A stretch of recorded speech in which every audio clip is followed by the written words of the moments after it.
नमः शिवाय। मैं हरिप्रियसी आप सभी शिव भक्तों को सादर प्रणाम करती हूँ। श्रीमद् ईश्वर गीता का 3रा अध्याय आज हम आरंभ करने जा रहे हैं, तो चलिए शुरू करते हैं। अव्यक्त शिव तत्व से सृष्टि का कथन, परमात्मा के स्वरूप का वर्णन तथा प्रधान पुरुष एवं महदादि तत्वों से सृष्टि का क्रम वर्णन, शिव स्वरूप का निरूपण। ईश्वर ने कहा, अव्यक्त तत्व से काल प्रधान तथा परम पुरुष उत्पन्न हुए। उन कालादि से यह समस्त जगत उत्पन्न हुआ, इसलिए यह जगत ब्रह्ममय है। जिसके हाथ और पैर का प्रसार सर्वत्र है, जिसके नेत्र मस्तक मुख एवं कर्ण सर्वत्र वर्तमान है, एवं जो समस्त विश्व को आवृत्त कर स्थित है, वही ब्रह्म है। वह सभी इंद्रियों के गुणों के आभास वाला है, अर्थात सभी इंद्रियों के गुण उसमें प्रतीत होते हैं, किंतु सभी इंद्रियों से रहित है। वह सभी का आधार है, सदा आनंद स्वरूप, अव्यक्त और द्वैत से रहित अद्वैत तत्व है। वह सभी उपनामों से रहित निरूपमय, इंद्रियों द्वारा प्रमाणों से ज्ञात न होने योग्य, निर्विकल्प, निराभास, सभी का आश्रय, परम अमृत स्वरूप, अभिन्न भिन्न रूप से स्थित प्रतीत, शाश्वत, ध्रुव, अव्यय, निर्गुण और परम व्योम रूप उसे विद्वान लोग जानते हैं। वह सभी प्राणियों की आत्मा है। वह बाहर भीतर सर्वत्र व्याप्त रहने वाला परम तत्व है। मैं भी वही सर्वव्यापी शांत ज्ञानात्मा परमेश्वर हूँ। मुझ अव्यक्त स्वरूप वाले के द्वारा ही इस विश्व का विस्तार हुआ है। सभी प्राणी मुझसे ही अवस्थित हैं। जो उसे जानता है वह वेदज्ञ है। प्रधान और पुरुष ये दो ही तत्व कहे गए हैं। अनादि उत्कृष्ट काल को ही इन दोनों का परम संयोजक कहा गया है। प्रधान पुरुष और काल, ये तीनों तत्व अनादि अंतररहित अव्यक्त परम तत्व में स्थित हैं। वह परम तत्व तदात्मक प्रधान आदि का प्रेरक होते हुए भी तभिन्न उनसे सर्वदा अस्पृष्ट है। वह परम तत्व मेरा ही रूप है, यह विद्वान लोग ही जानते हैं।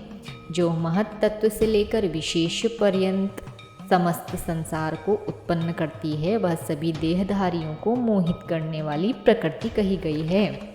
जो प्रकृति स्थित होकर प्रकृति के गुणों का उपभोग करता है, वह पुरुष है।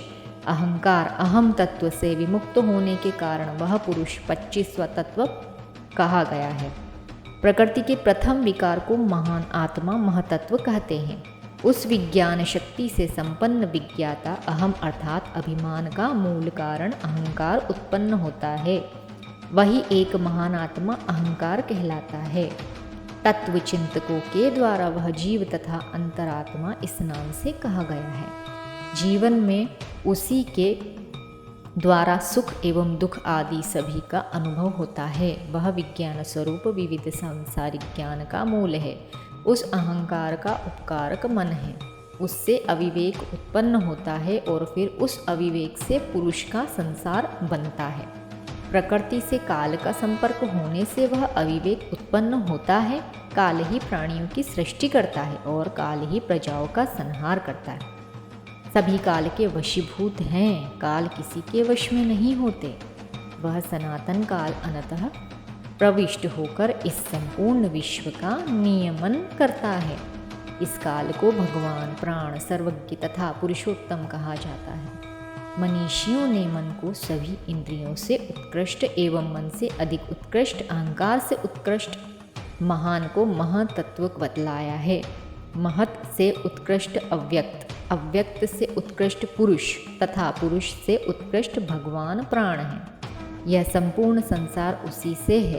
प्राण से परतम व्योम है और व्योम से अतीत अग्नि ईश्वर है। मैं वही सर्वव्यापी शांत ज्ञान स्वरूप परमेश्वर हूँ। मुझसे उत्कृष्ट और कोई तत्व नहीं है। मुझे जान लेने से मुक्ति हो जाती है।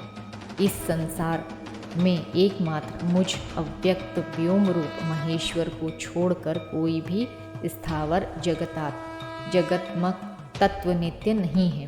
अर्थात महेश्वर को छोड़कर सब कुछ अनित्य है, वही मैं मायावी तथा मायावाद देवकाल के संसर्ग से संपूर्ण संसार की सदा सृष्टि करता हूँ और फिर संहार करता हूँ।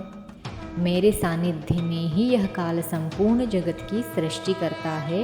वेद का यह कथन है कि अनंत आत्मा ही उस काल को इस कार्य में नियोजित करता है। तो ये हमारा तीसरा अध्याय संपूर्ण होता है। धन्यवाद आप सभी को। वीडियो अगर अच्छी लगी तो लाइक कीजिए, शेयर कीजिए, सब्सक्राइब कीजिए। धन्यवाद। शिव शिव।